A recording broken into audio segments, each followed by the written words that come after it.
Mountain News first at 4. Health officials in one eastern Kentucky county are seeing the impact of an alarming number of COVID-19 cases.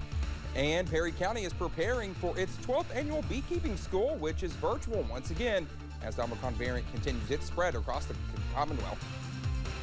And cold air continues to start the week, but so do calm conditions. I'll have the full breakdown coming up. First at 4 is next. Dedicated to eastern and southern Kentucky, this is WYMT Mountain News first at 4.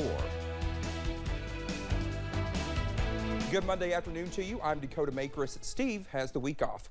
Governor Andy Beshear is holding a news conference on COVID-19 as the Omicron variant spreads rapidly across Kentucky, talking about last week's multiple broken records and how vaccination rates are looking across the Commonwealth. Now, you can watch that on our second channel, HNI, or on the WYMT Facebook page. But right now, at first at 4, the Centers for Disease Control says 99% of Americans live in areas at a high risk of infection from COVID, and hospitalizations are up more than 30%. Danya Backus reports from Los Angeles, where county officials recorded a record number of new cases Sunday, more than 45,000.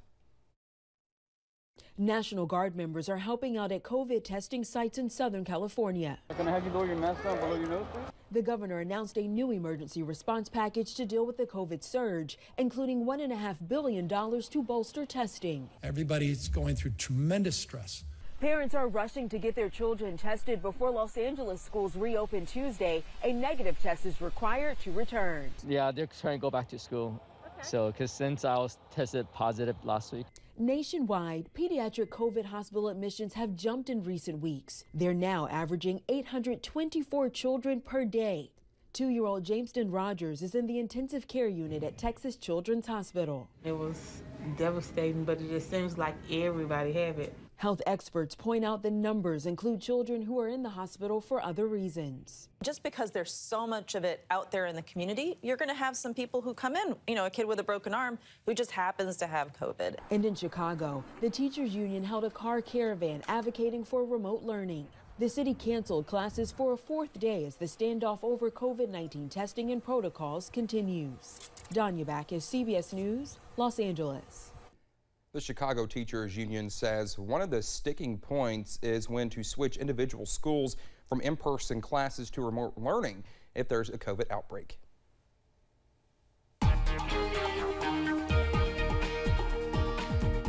High pressure remains in place on this Monday afternoon. It looks pretty nice. It feels a little on the chilly side, though.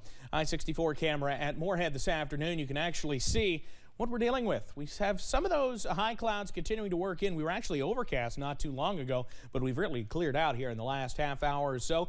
Not a cloud, well, a couple clouds there, just above the horizon there from London Corbin Airport. You remember we joined you last week. It was snow covered there and all gone right now. Temperatures staying in the mid-30s right now. That's where most of us are. Mid to upper 30s. Jacksboro's in the low 40s, but they're the outlier. In fact, look at Wise sitting at freezing right now. You factor in the wind, and it's the low 30s and upper 20s out there thanks to these winds out of the northwest between 5 and 15 miles per hour in many spots, making it feel pretty chilly out there on this Monday afternoon. The good news is, outside of a few clouds moving through the Big Sandy, nothing to worry about weather-wise, and that trend looks to continue as we head through much of the remainder of today, into tomorrow, and even on into Wednesday. Keep that WYMT weather app handy, though, as we're back down into the 20s and even the low or upper, mid to upper teens as we head into the night tonight. We've got some more chilly air on the way, but some milder conditions too. I'll have the details on that and when we could see a few showers try to work their way back into the mountains coming up in just a few minutes. Dakota? All right, Evan, thank you so much. Well, Perry County is prepping for its 12th annual Beekeeping School, now hosted again virtually. The seminar allows beekeepers of all levels to speak to experts about the craft. Extension Agent Charles Mays says while nothing will replace in person, virtually cannot be canceled due to bad weather, and make sure everyone stays safe. Even if the particular topic is not covered that they're interested in, they can still be able to, to ask a question that may pertain to some kind of problem they're having on their particular operation. Now, to register for classes, you can call the Perry County Extension office at 606-436-2044. Classes will be held from 9 a.m. to 2:30 p.m. this Saturday. Pike County health officials are seeing the impact of that increase in COVID-19 cases, with many numbers more than tripling since the holidays. Our buddy Forbes has more from the Pike County Health Department. As the number of COVID-19 cases continues to increase across the state, Pike County health officials are now seeing 5 times the numbers they were seeing 2 months ago, contributing to a mortality rate that surpasses the state and the nation.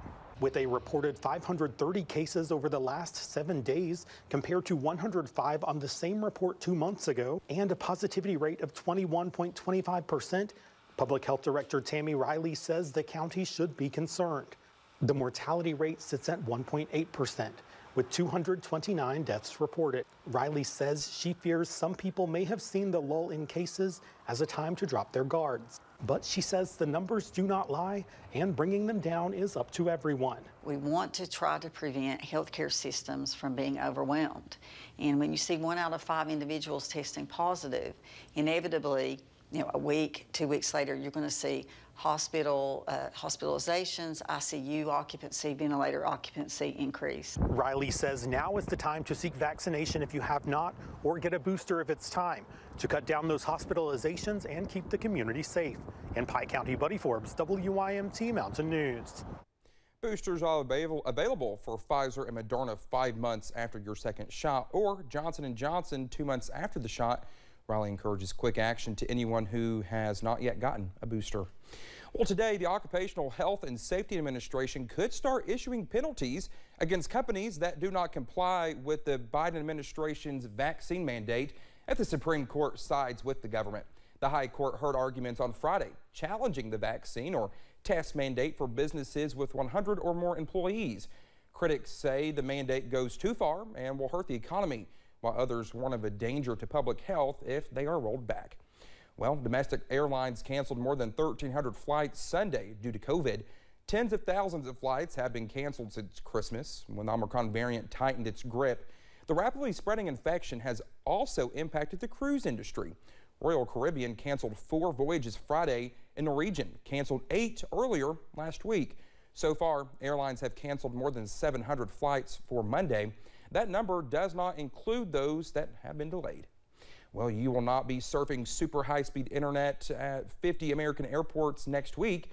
The Federal Aviation Administration is restricting the new 5G spectrum at some of the country's busiest travel hubs. The ban lasts for at least 6 months due to potential signal interference with aircraft instruments. Experts regard the likelihood of such interference as low. Still, airports including JFK, LAX, and O'Hare will enforce a 5G buffer around the property.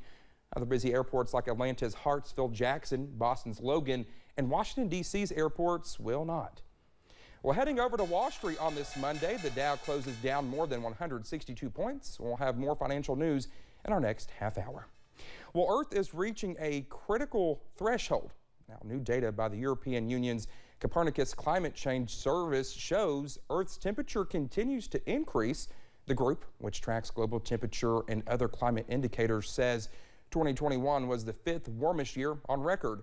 The report adds Earth's average temperature is about 1.1 degrees Celsius above pre-industrial levels, and we're already seeing the effects of this increase, including significant Arctic melt and countless historically deadly weather events. Greenhouse gas emissions appear to be rebounding faster than the U.S. economy. An analyst from the Rhodium Group shows those emissions increased 6.2% from 2020 levels last year. To be fair, even with the spike, 2021's greenhouse gas emissions were 5% less than 2019 levels. Part of the reason behind the increase was because many power plants switched to burning coal because natural gas prices increased. Coal burned for electricity spiked 17% in 2021, marking the first year it has increased since 2014.